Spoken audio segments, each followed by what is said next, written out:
one more thing about shaitan that I recently learned, that is described in the Qur'an, and I found it just absolutely fascinating. وَزَيَّنَ لَهُمُ الشَّيْطَانُ أَعْمَالَهُم.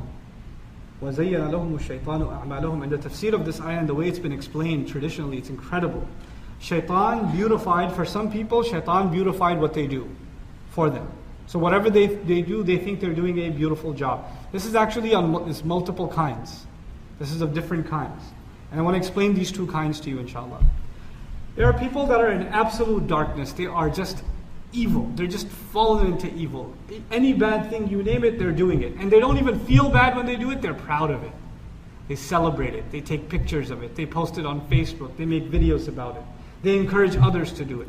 These are people that shaitan has taken the evil that they do and he's made it beautiful to them. Even though in and of itself it's an ugly thing, whatever they're doing, it's fascinating to them. But the scarier one is this next one.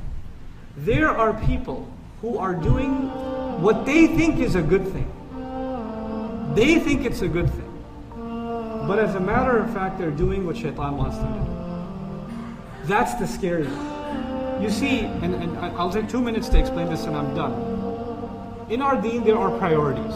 One way to think about this, in our deen, there are priorities. There are things that you absolutely must not do, they are haram. There are things that you absolutely must do, they are fard on you. And then there are additional things that you should do if you have opportunity. But if you don't get to do them, you're not in trouble. It's good if you do them, but you're not in trouble if you don't do them. You understand what I'm saying to you? Okay. For some people, shaitan comes to them and says, do this extra stuff, and it's amazing that you're doing it. You're so amazing that you're doing this extra stuff. Especially in Ramadan, this is one of the waswasas of shaitan, the confusion he starts you off on before Ramadan and it lasts inside Ramadan. That's why we should say, A'udhu billahi minash shaitanir rajim. I'll tell you, there are people who are not even praying Fajr, but they're regular in Taraweeh. They're regular in Taraweeh. And to them, that's really important. And there are going to be people that are going to flood the masajid for Eid prayer. They're going to flood it for Eid prayer. Why? Because for them, what is the thing that you must do?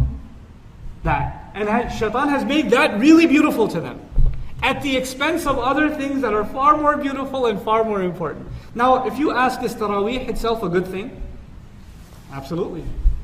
And by the way, for some people, it's not just about Taraweeh and the salawat, it's also about other things. For example, there are people who are very keen on the fasting. At the same time, they're not very keen on how they earn the money with which they buy the iftar. Right? So there's one thing that's been beautified at the expense of something else. How you make your money is not a big deal. So what shaitan does is he takes one aspect of our deen and he makes it beautiful to us so we can put all our attention on that and forget about all the other things that our deen wants us to do that are very important too. This is also a waswasa of shaitan. And this is also a particular waswasa of shaitan that we have to undo in the month of Ramadan.